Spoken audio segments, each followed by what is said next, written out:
시간은 창세기의 하나님 나라 재정의 기원에 대해서 이제 시작을 했습니다. 창세기 1장 28절에서 하나님께서 재정 유임을 통해서 생육하고 번성하여 땅에 충만하도록 하나님께서 말씀하셨지만 아담과 하와는 에덴 동산에서 그들은 하나님 맡겨진 재정관리를 잘 충성스럽게 하고 있었습니다. 그러던 어느 날 사탄이 와서 이제 아담과 하와를 유혹함으로 인해서 그들이 유혹의 말이 뭐냐? 너희가 이 선악을 알게 하는 실과를 먹는 날에는 너희 눈이 밝아져서 하나님과 같이 될 것이다. 그들은 그래서 결국은 눈이 밝아졌어요. 눈이 밝아지긴 밝아졌는데 그 눈은 죄의 눈이 밝아졌다는 거예요. 하나님을 알고 하나님의 말씀 앞에서 순종하고 하나님 맡기신 재정관리를 잘 하는 그런 눈이 아니라 하나님을 아는 그런 눈이 아니라 하나님을 대적하는 눈이 밝아졌다. 그러므로 인해서 이것을 이제 눈이 밝아졌다. 이 자체를 계몽이라고 그랬죠. 계몽. 창세기 3장 5절. 계몽. 계몽이란 눈이 밝아졌다는 뜻인데 어떻게 되냐? 결국은 하나님과 같이 동등되고자 하는 그것 때문에 자, 이 계몽주의는 뭘 얘기하느냐? 인본주의를 얘기해요. 인본주의. 오늘날 우리가 수없이 말하는 인본주의, 자연주의, 과학주의. 과학주의가 창세기 3장 5절부터 시작이 되었다.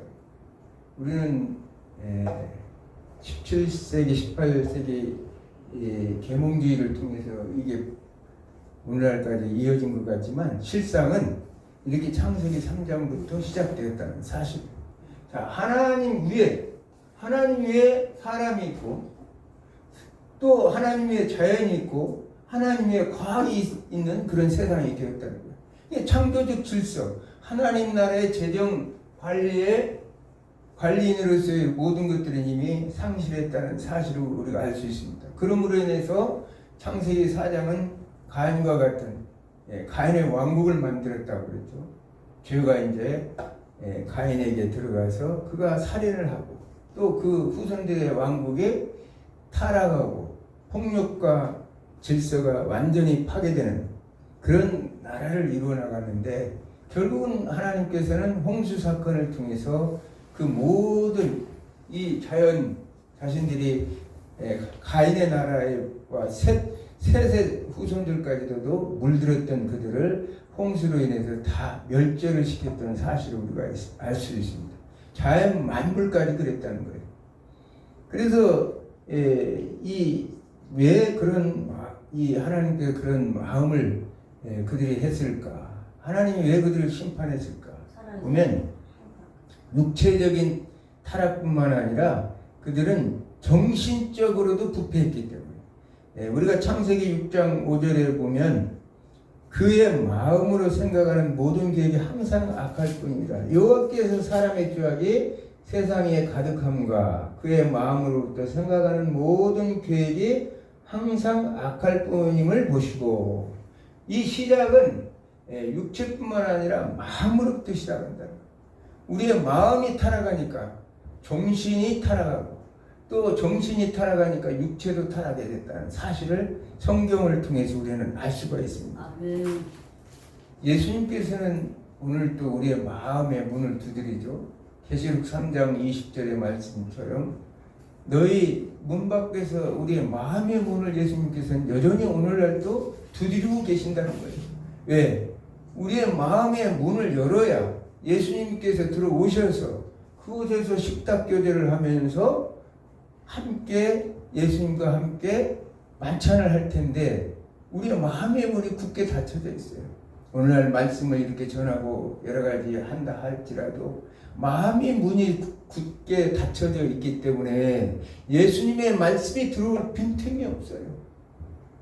예수님께서는 우리가 너무나 잘 아는 말씀대로 빌립보서 2장 5절의 말씀처럼 너희 안에 이 마음을 품어라. 곧 그리스도 예수의 마음이니.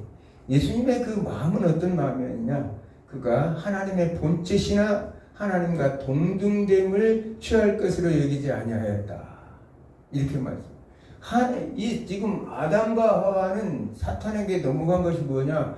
피조물인데도 분수를 넘쳐서 하나님과 동등되고자 했지만 예수님께서는 하나님이신데도 그 본체가 하나님이신데도 동등됨을 취하지 아니하시고 이렇게 말씀하십니다. 그러므로 인해서 예수 그리스도의 낮아짐을 통해서 정말 그 십자가의 죽으심과 부활을 통해서 온 인류는 다시 한번 이 굳었던 우리의 마음에 새 마음, 성령의 마음을 주셔서 성령의 눈으로 세상을 바라보고 주님을 바라보고 주와 함께 주님이 우리의 마음에 들어오셔서 주님이 우리의 마음의 문을 열게 하셔서 우리가 마음의 문을 열고 주님이 들어오셔서 같이 교제하면서 살아갈 수 있는 축복을 허락하셨다는 사실을 우리가 알 수 있습니다. 우리가 노아는 그 당시에 의인이요 완전한 자라고 창세기 6장 9절에 말하죠. 인간이라는 것은 이렇게 참 노아의 이 하나님의 재정 관리인으로서의 역할을 잘 감당함으로 자기 손자 가나안까지 저주하는 그런 일을 우리는 성경을 통해서 알고 있습니다.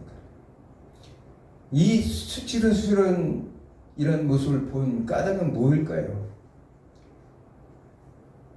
의인은 없나니 하나도 없다고 성경은 말씀하는 것처럼 인간은 전적인 부패된 인간이기 때문이다.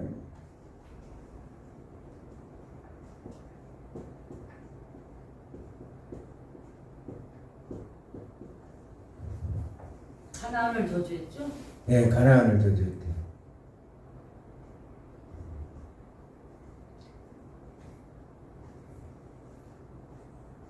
토탈 디프레어티라고 해서 전적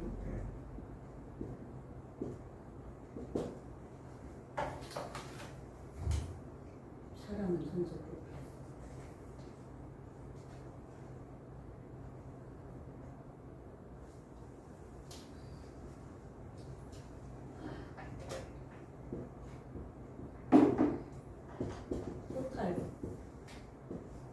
전적 부패된 인간이기 때문에 그렇다. 전적 부패된 인간은 의인이 아무도 없다는 사실이에요.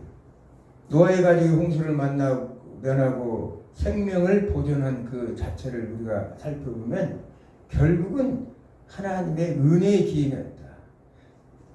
노아가 의인이요 완전한 자요 이렇게 하나님께서 말씀하신 것은 노아 자신이 완전한 의를 이루었던 것이 아니라 하나님의 은혜에 기인하였다는 사실을 우리가 알 수가 있어요. 아멘. 우리가 참 살아오면서 느끼지만 우리 인간은 완전한 인간이 있을 수가 없어요. 하나님의 의가 우리에게 덧입혀지지 않으면 하나님의 의가 우리에게 전가되지 않으면 우리는 의롭다 칭함을 받을 수 있는 존재가 될 수 없다는 사실을 성경은 우리에게 말하고 있습니다. 그 이후에 이제 인류는 본격적인 문명을 만들기 시작하죠. 그러면서 이제 농경과 목축업을 시작하게 됩니다. 농경과 목축업을 시작하는 인류는 이제는 어떤 삶이 바뀌었느냐? 스스로의 힘으로 자신의 생산성을 조절하여 이제 이용하기 시작했다. 스스로 힘으로 자신의 과거에 이 아담과 하와 시절에는 에덴 동산의 실과를 따 먹으면 됐지만 수렵 생활을 이제 그 전에는 했겠지만은 이제 노아의 홍수 후에 인류는 이제 농업과 목축업을 시작하면서 생산성을 향상을 시킬 수 있는 그런 이제 그러면서 이제 문자도 발생되고 여러 가지 했죠. 이때부터 인류는 정착 생활을 시작하였고 인구 속도가 빠르게 증가되었다는 사실을 우리가 알 수 있습니다. 그래서 이제 우리는 세계 4대 문명의 발상지로 나일강 유역의 이집트 문명, 티브리스강 유프라데스강의 메소포타미아 문명, 인더스강 유역의 인더스강 문명, 황하 유역의 황하 문명을 이루었던 걸 보여요. 왜냐하면 강을 통해서, 강이라는 것은 여기에서 농사와 목축업을 하기가 아주 비옥한 지역이기 때문에 이 지역을 통해서 이제 사람들이 점점 증가돼서 고대의 문명의 나라들을 이루어 나갔던 걸 우리가 성경을 통해서 알 수가 있습니다. 그래서 성경은 창세기 10장 1절에 보니까 홍수 이후에 노아의 아들은 셈과 함과 야베스 족보는 이러하니라 이렇게부터 시작해요. 노아 아들 셈과 창세기 10장 1절에 야벳의 족보는 이러하니라 홍수 후에 그들이 아들들을 낳았으며 이렇게 하면서 10장에는 야벳과 또 함의 아들들과 셋의 조상들이 쭉 기록되어 있는 것을 봅니다. 그리고 이제 여기서 중요한 것은 바벨탑 사건은 이 창세기 10장 안에 바벨탑 사건이 들어가 있다는 거예요. 10장 안에요? 네, 10장 안에 이게 지금 역사적 순서대로 된 게 아니라 10장 안에 이미 바벨탑 사건이 들어가 있어요. 그래서 10장 5절에 보면 이로부터 여러 나라 백성으로 나뉘어서 각각 언어와 종족과 나라대로 바닷가의 땅에 머물렀더라. 이 말이 뭐예요? 아까 유프라테스강, 티그리스강, 또 나일강 뭐 이런 그 강 주변의 모든 민족들이 흩어진 민족들이 모여서 살고 있었다는 얘기를 말하고 있는 거죠. 이로부터 여러 나라 백성으로 나뉘어졌다. 이 얘기는 그 당시에는 구음이 하나고 그 11장 1절에 보면 언어가 하나다 이렇게 얘기하는데 결국은 이게 나누었다는 얘기는 이미 홍수 사건 이 바벨탑 사건이 이 지금 10장 안에 들어와 있다는 얘기를 우리가 말할 수가 있어요.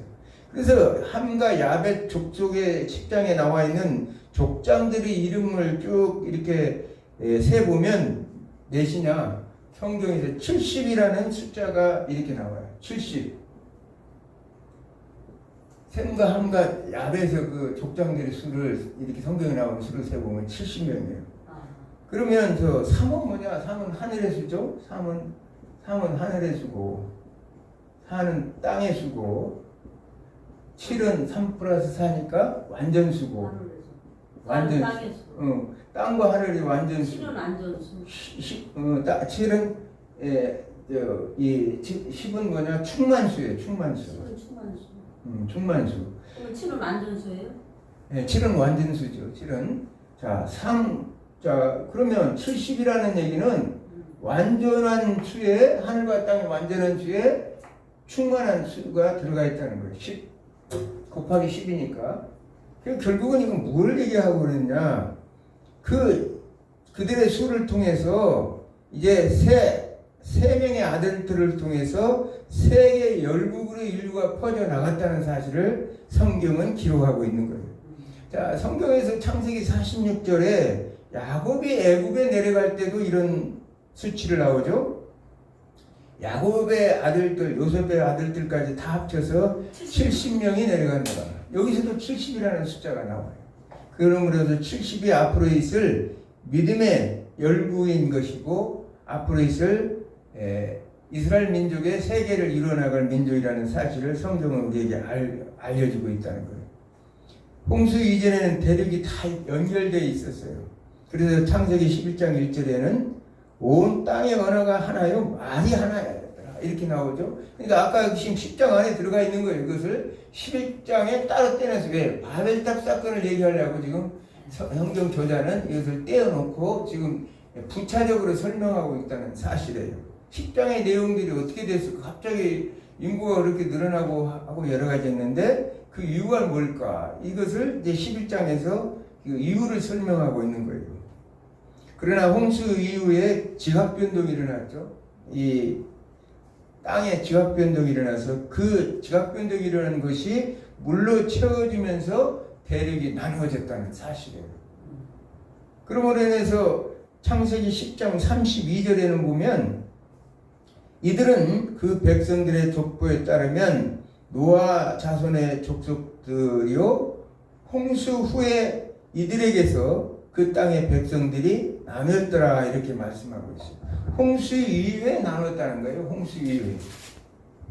그러므로 해서 아까 지금 10장에 나와 있는 모든 족보들 70명의 족장들이 나와 있는 족보들은 어떻게 나눠진 족보죠. 이게 홍수 후에 바벨탑 사건 이후에 또 나눠졌겠죠.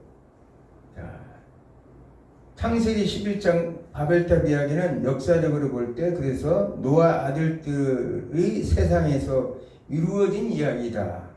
하나님은 인간을 축복하시고 창세기 1장 28절에 생육하고 번성하여 땅을 정복하라고 말씀하셨죠. 또 홍수 후에 하나님은 창세기 9장 1절과 7절에도 똑같은 생육하고 번성하여 땅에 충만하라고 재정 위임을 하나님께서 또 한 번 다시 홍수 이후에도 또 하셨다는 사실을 우리는 성경을 통해서 알 수가 있습니다. 그런데 그들이 이제 창세기 11장 4절에 보면 자 성읍과 탑을 건설하여 그 탑 꼭대기를 하늘에 닿게 하여 우리 이름을 내고 지면에 흩어짐을 면하다. 완전히 이 지금 홍수 이후에 하나님께서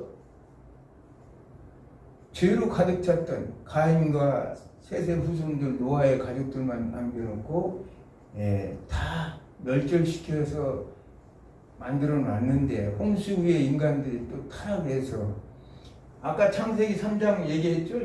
인본주의, 자연주의, 과학주의 이걸로 다시 돌아갔다는 사실이에요. 이 역사는 지금 예수 그리스도가 고장난 우주를 고치기 이전에는 인간들은 어쩔 수 없는 존재라는 사실을 우리가 알 수가 있습니다. 우리 이름을 내고 하나님의 이름을 찬양하도록 우리 인간들은 창조되었지만 자신의 이름을 오늘날 현대판과 너무나 똑같죠. 자신의 이름을 내려고 얼마나 인간들은 지금 몸부림치고 있는 것을 우리가 알 수 있습니다. 그러면서 하나님은 온 지면에 흩어짐을 면하자.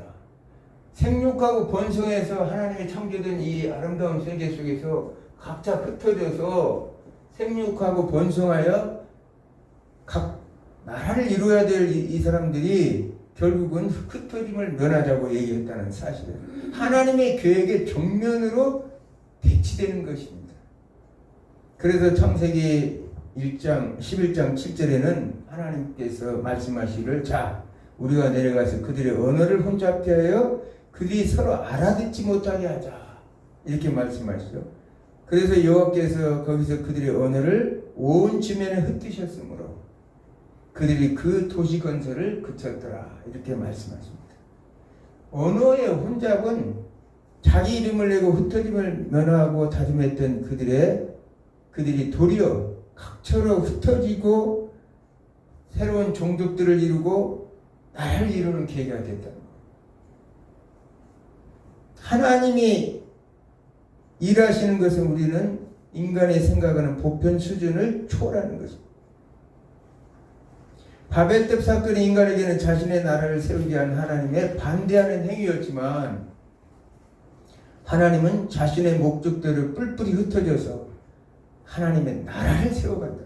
이게 이제 하나님 나라의 주권이고 하나님의 패러독스다.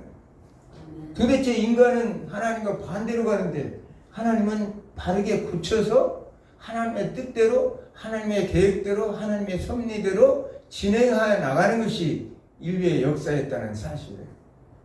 성경의 역사가 세계사의 역사이기 때문에 보면 항상 인간은 삐뚤어져 나가는데 그것을 바르게 잡아 나가서 비록 시간이 좀 걸릴지라도 하나님께서는 하나님의 계획된 대로 올바르게 인생들을 끌어가요. 지금도 마찬가지죠.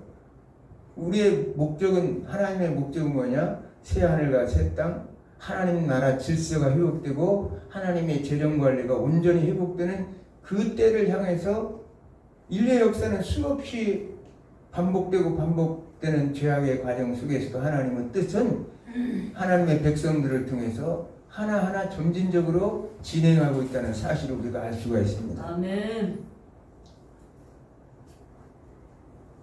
자, 창세기 1장부터 11장까지를 우리는 원역사라고 그러죠. 원역사. 1장에서 11장을 원역사. 원역사라고. 원래 이제 원시적인 역사.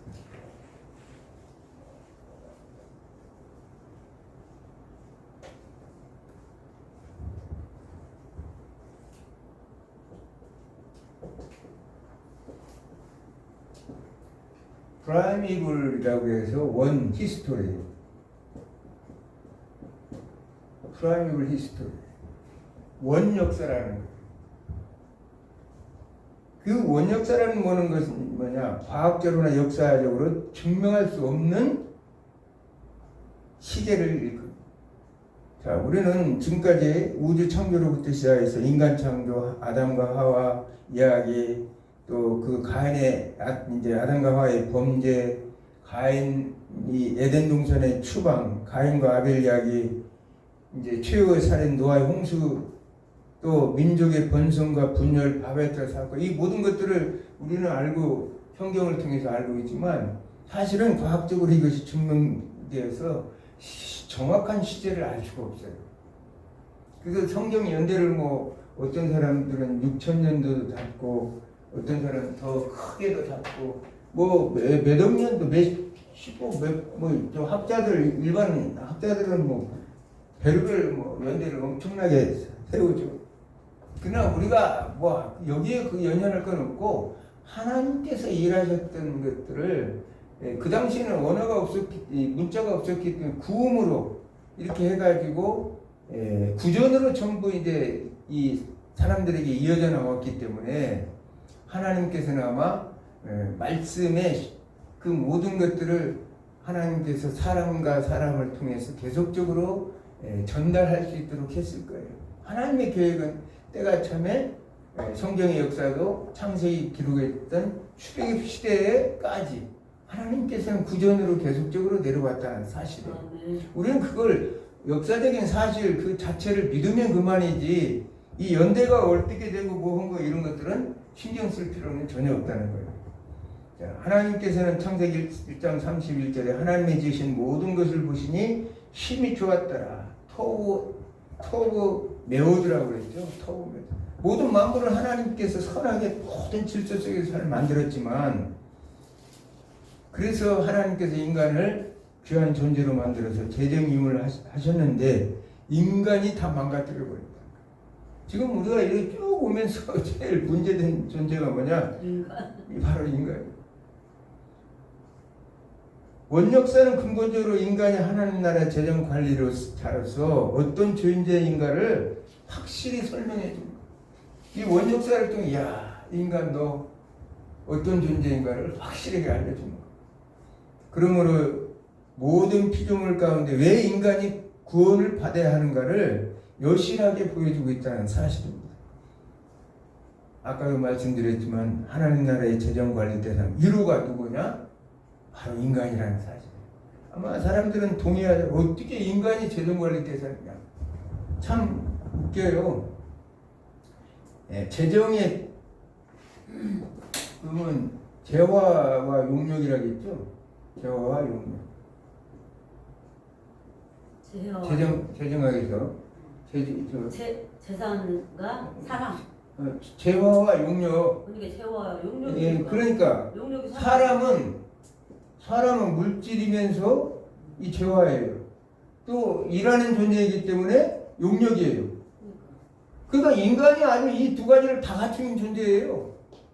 근데도 사람들은 뭐 우리 인간이 어떻게 저 사람 우리 인간을 무시하는 거야? 이렇게 또 생각할 수가 있어요.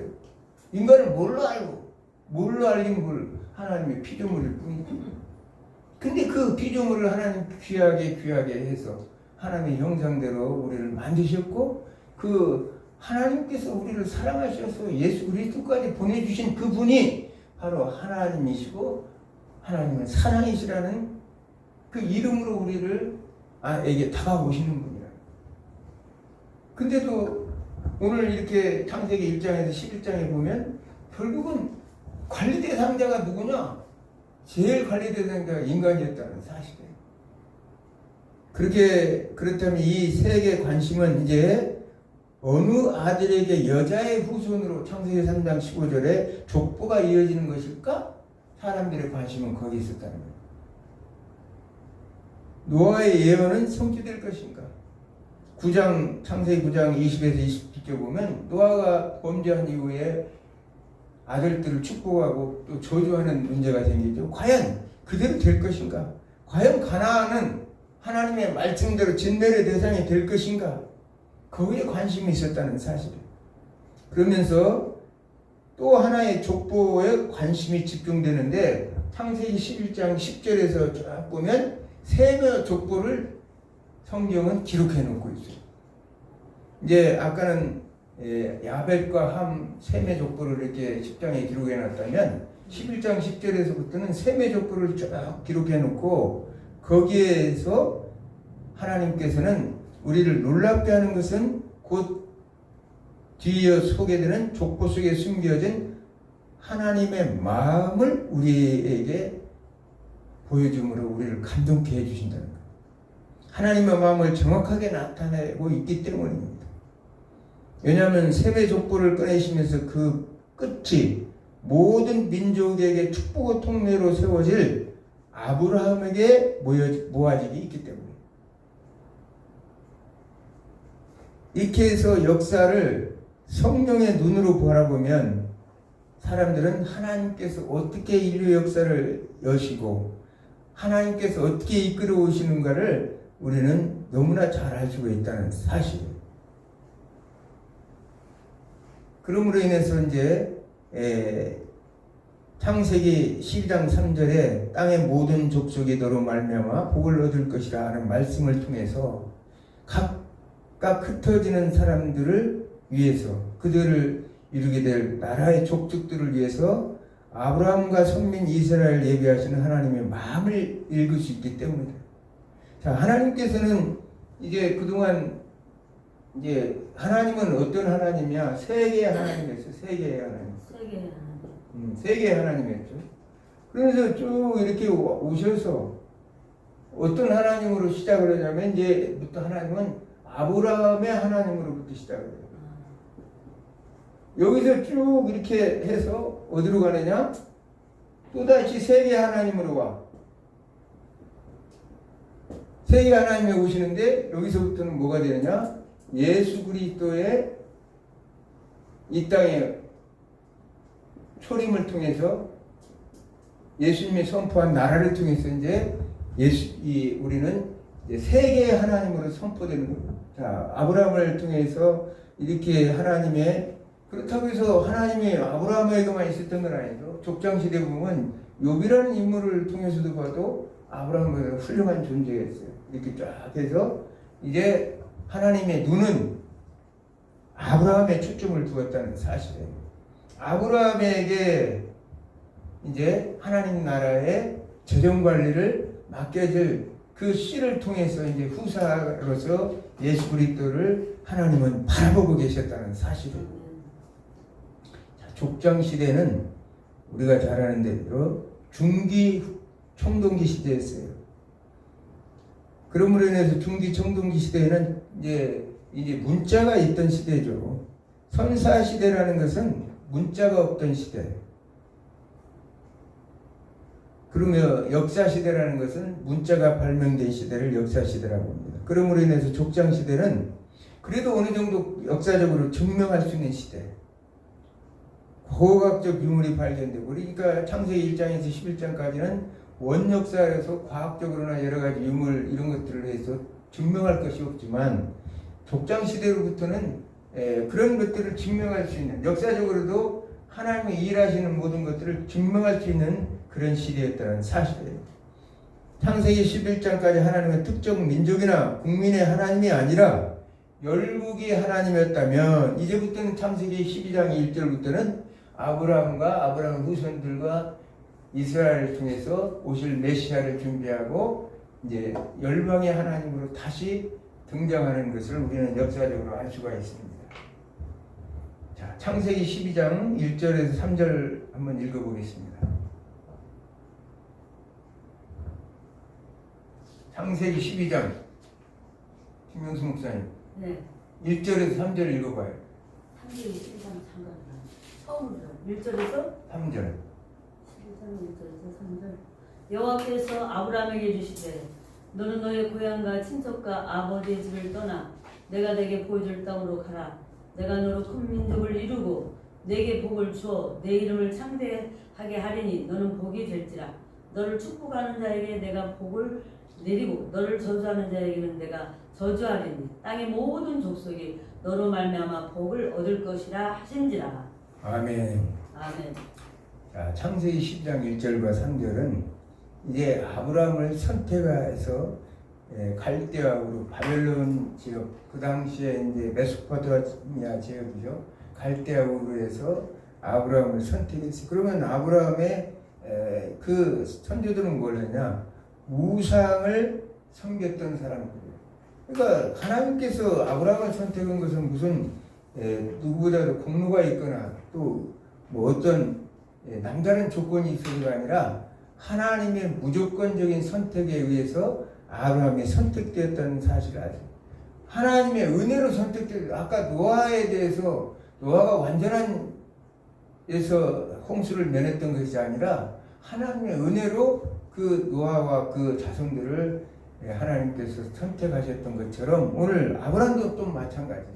아브라함도 그런 존재로 선택을 해서 하나님이 이제 말씀하시길 너는 이제 삶의 터전인 땅을 떠나서 고향 이웃에 더불어 사는 공동체를 다 포기하고 내가 말하는 약속의 땅으로 가라. 그래서 그 중에 너를 큰 민족이 되게 하겠다. 이렇게 하나님께서 말씀하시다. 이게 새로운 하나님 나라의 온전한 재정 관리를 만들기 위해서 아브라함을 부르셨다는 거예요. 이것이 인류 구속사의 이제 시작이 되는 거죠. 족장사는 구원사의 시작이요, 재정 위임의 새로운 시작이 된 것입니다.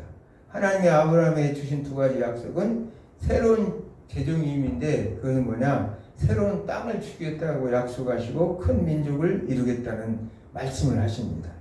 그 후에 가나안 땅에 도착한 이제 아브라함은 기근을 만나게 되죠. 아브라함은 남방 네게브 사막을 거쳐 애굽으로 내려가요. 애굽으로 내려가서 거기서 이제 아내 사례를 자기의 누이라고 속이는 바람에 바로의 훅이 될 줄 알았어요. 참 하나님이 안 막았으면 결국은 이제 바라오고 잠을 자버렸으면 인류 역사, 메시아의 역사는 아브라함의 후손이 아니라 엉뚱한 데서 또 시작하셨을 거예요, 하나님. 근데 하나님이 그 모든 것들을 다 막아버리셨다는 사실. 근데 참 하나님이 또 대단한 것은 그곳에서 나올 때 13장 2절에 보면 가축과 은과 금이 풍족하였다. 아니 이 아브라함이 이 바로에게서 오면서 바로가 놀래가지고 그냥 아브라함의 금과 은과 가축과 이 모든 것 종들까지 다 딸려서 보냈다는 거예요. 그 아브라함이 솔직히 부자가 있어요. 마누라 이 정말 하마터면 빼앗길 뻔 알았던 아브라함이 그랬다는 거예요. 아브라함은 또 한 번 더 그랬죠. 그랄왕 아비멜렉에 가서 또 그랬어요. 창세기 20장에 보면. 마누라를 두 번 팔아먹을 뻔했어요. 미친놈이야. 근데 양과 거기서도 양과 소와 종들을 이끌고 은 1000개를 이제 줬다는 거예요. 그러니 아브라함은 졸지에 마누라 때문에 부자가 됐어요. 요즘 세상으로 말하면 요즘 사람들 성품하고 똑같아. 어떻게 마누라를 그렇게 할 수가 있어요? 내가 그냥 목숨이 끊겨지든 죽든 또 하나님이 약속하셨으니까. 하나님이 약속하셨기 때문에 그걸 믿음으로 여기고 나갔어야 되는데 그랬지 않았다는 거예요.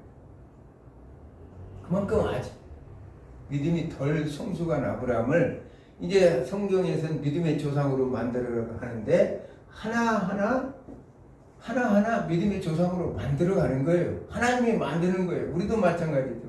우리가 구원받았으니까 그냥 갑자기 모든 것이 다 좋아지고 달라질 것이다. 그래서 생각하면 안 돼. 우리도 하나님의 자녀답게 살아가는 방법을 시련과 연단을 통해서 겪으면서 진정한 하나님 나라 백성으로 거듭나 가는 것을 우리가 알 수 있다는 사실이에요.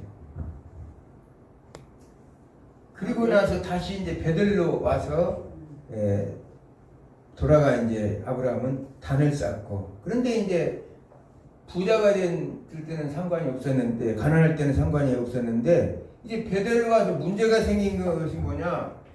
그들의 소유가 많이 늘어나서 가축을 하려 조카 놓고 다툼이 되었다는 거예요. 아니, 이 사람이 잘 살게 되면 항상 이런 문제가 생겨요. 조카 롯은 요단 동편을 하고 아브라함은 헤브론으로 향하여 이렇게 나눠지게 됩니다. 하나님은 자기 자손과 땅을 주어 영원히 이룰 것을 언약하시죠. 그런데 이제 이 조카 롯이 창세기 14장에 보면 요단 동편은 소돔과 고모라 땅이죠. 거기서 잘 먹고 잘 살고 있었는데 결국은 어떻게 북방왕 구돌라오멜에 의해서 북방왕들에서 다 잡혀갔다는 소식을 들어요.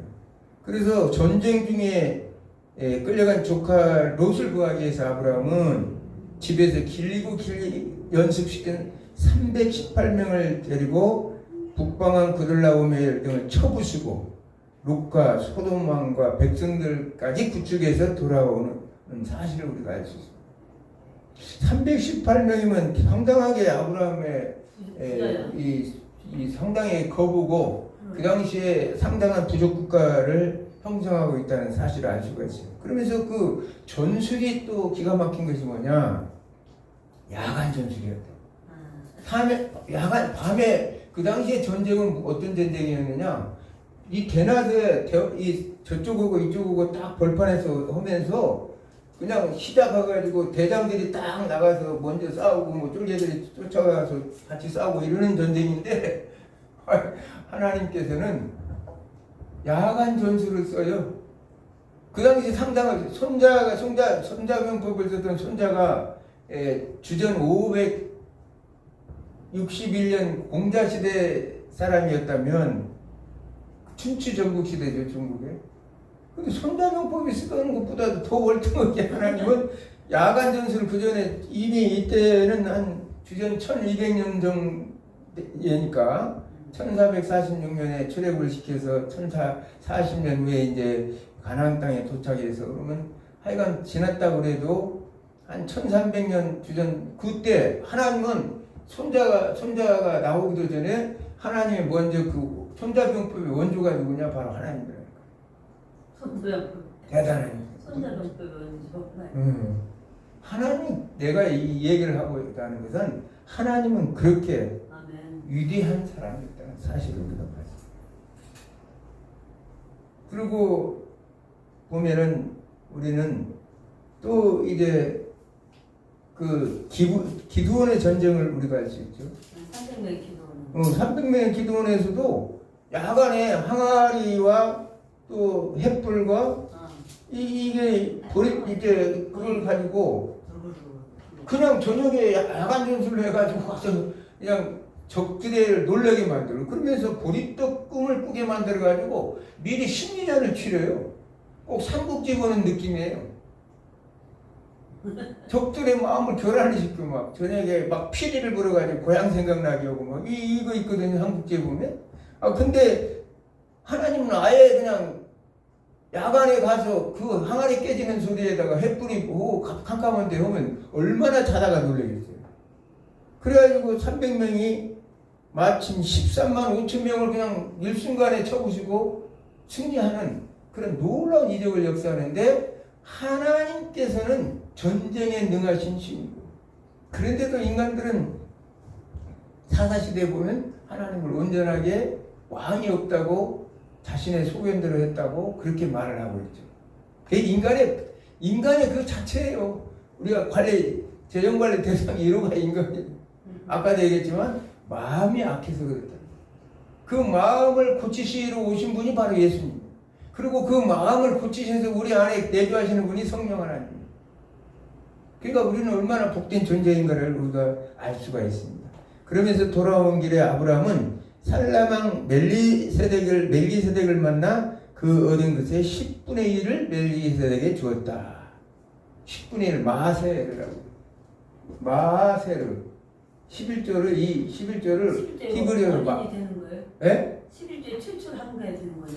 아, 잠시만요. 들어요. 마세르. 10분의 1 마세르를 이렇게 바쳤는데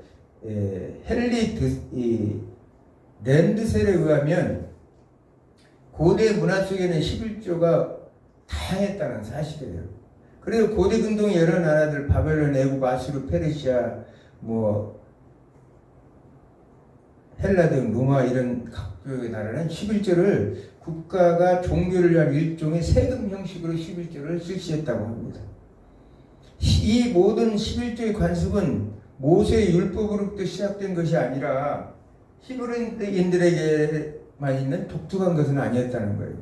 이 관습은 고대 민족들 중에서도 계속적으로 행해졌었는데 그들의 신들에게나 왕 또는 종교 혹은 왕실을 위한 세금으로 바쳤다는 사실이에요. 그러므로 이방인들의 11조는 뭐예요? 그러니까 정치적인 목적을 가지고 있죠. 이 정치적 목적. 11조는 정치적 목적을 가지고 이스라엘에서 11조는 하나님께 바치는 종교적 헌물이에요. 이 차이점이 있는 거예요. 그래서 내가 한 가지 이 아브라함은 그래서 하나님께 대적에 그에게 붙이는 것에 대한 제 감사한 마음으로 자원하여 11조를 드렸다. 여기서 말하는 아브라함이 드린 11조는 하나님의 은혜에 감사해서 그 10분의 1을 자신의 대적들로부터 지켜준 것에 감사해서 하나님께서 10분의 1을 드렸다는 것 사실이에요. 그것이 이제 고대 근동에 있던 11조 제도와 이 성경에서 말하는 11조 제도는 다르다는 사실이에요. 오늘날도 우리가 11조 때문에 참 많죠. 11조를 뭐 내야 됩니까? 안 내야 됩니까? 별의별 말이 많아요. 교회 다니는 사람들. 돈이 워낙 많이 나가니까. 돈 때문에 보다도 어쨌든 우리는 이렇게 생각하면 간단합니다. 11조를 내는데 마음이 억지로 내는 11조는 억지로 내면 세금입니다. 11조가. 얘가 무슨 얘기를 알겠죠? 네. 내가 11조를 냈는데 어떤 사람은 11조를 하여간 그 끝자리까지 10원 단위까지 쪼개서 내요. 그 얘기는 뭐냐? 율법적인 방법으로 생각을 해도 돼. 그러면 세금 냈구나 이런 생각을 가지면 돼요. 11조는 감사하고 그랬는데 사사의 오입을 시키든지 어느 한쪽을 딱 떼서 뭐든지 하면 되는 것이지 그걸 그냥 10분의 1의 마진이라고 사사 오입도 안 시키고 끝자리 소수점 미화까지 그냥 계산해서 내는 사람들이 있어요.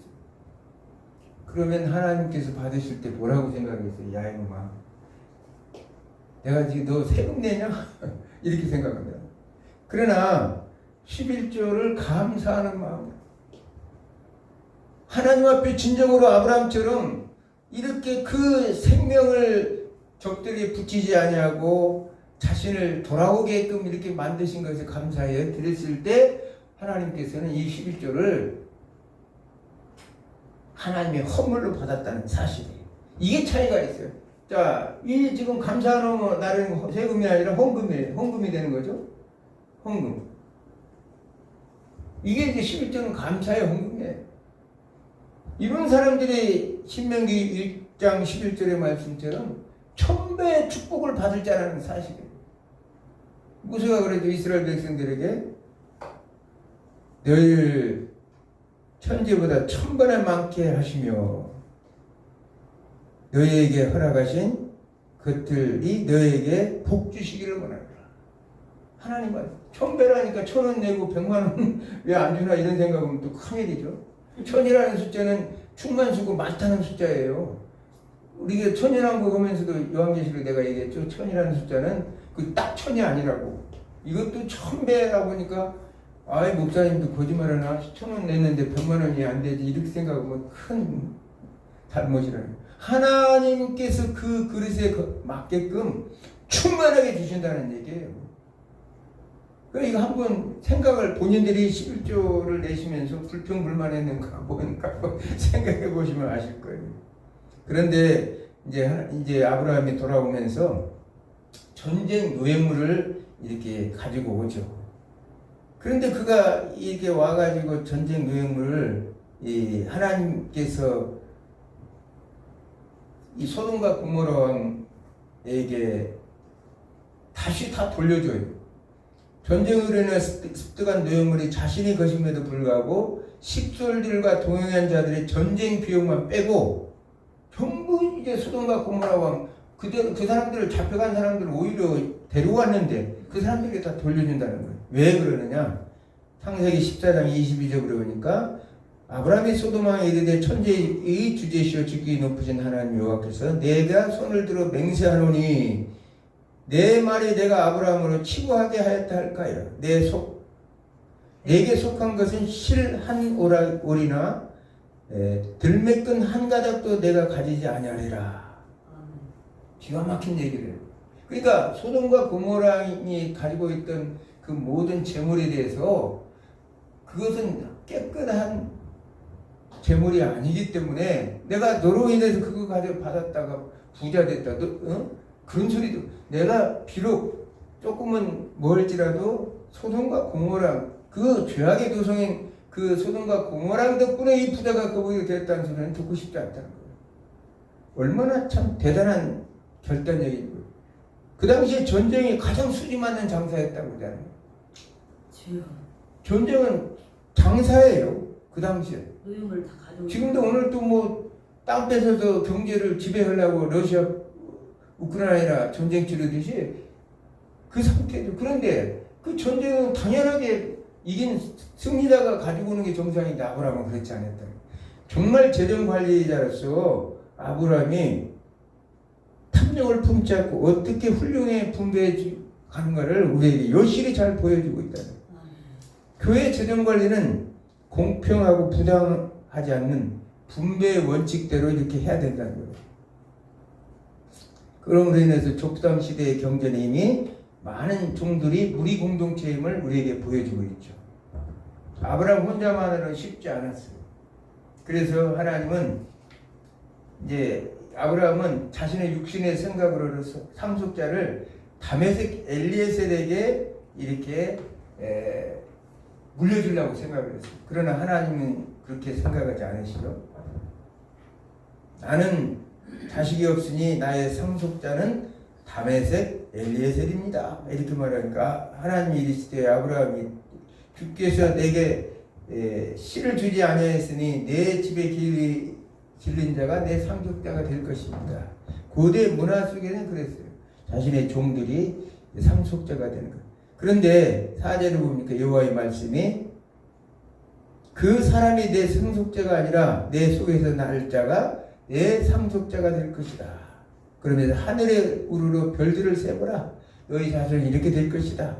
이렇게 하면서 15장 6절에 보니까 아브라함이 여호와를 믿으니 여호와께서 이를 그의 의로 여기시고 우리가 잘 아는 로마서 3장 23절에 의롭다 하심을 얻은 것은 율법의 행위가 아니로 믿음으로 된다고 이러는 이신칭의 이 원칙을 만든 장본인이 바로 아브라함입니다. 그 하나님이 하신 말씀을 믿고 그것을 믿음으로 인해서 하나님께서 이걸 의로 여겼다는 거예요. 자, 어느 날 그래서 언약의 주권자인 하나님께서 창세기 15장의 햇불 언약을 통해서 말씀하시기를 15장 6절에 내 자손은 4대 만에 이방 땅으로 돌아오니 이는 아모리 족속의 죄악이 아직 관영하지 않을 것이다. 그러면서 이제 그 말씀하시기를 너는 여기 저기 애국 강에서부터 유프라데스 강까지 너희 자손에게 다 줄 것이다 이렇게 말씀하셔요. 그리고 그것이 이제 다윗 때냐 다윗왕이나 솔로몬 때에 이제 다 그것이 이루어지고 말죠. 그런데 하나님께서는 그의 약속대로 아들을 주셨고 이삭이 장성했고 이제 결혼을 시켜야 되는데 창세기 24장 2절에 보면 아브라함이 자기 집의 모든 소유를 맡은 늙은 종에게 이르되 이제 네가 청컨대 내 손을 내 환두뼈 밑에 손을 넣어라. 그리고 아브라함은 엘리에셀에게 그 아들 이삭의 배필을 받기 위해서 그 종에게 모든 청권을 임하는 것을 본다. 참 아브라함이 얼마나 믿음이 있었으면 상속자로 세우고 또 정권을 다 임했다. 재정관리는 뭐예요?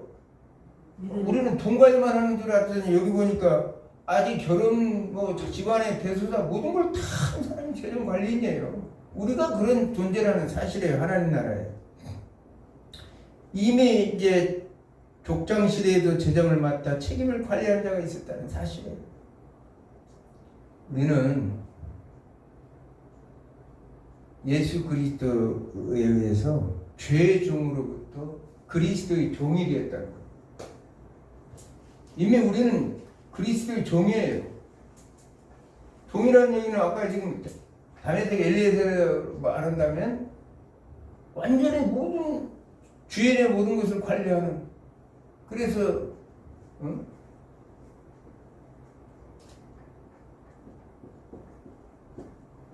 둘로스라, 헬라어로는 둘로스,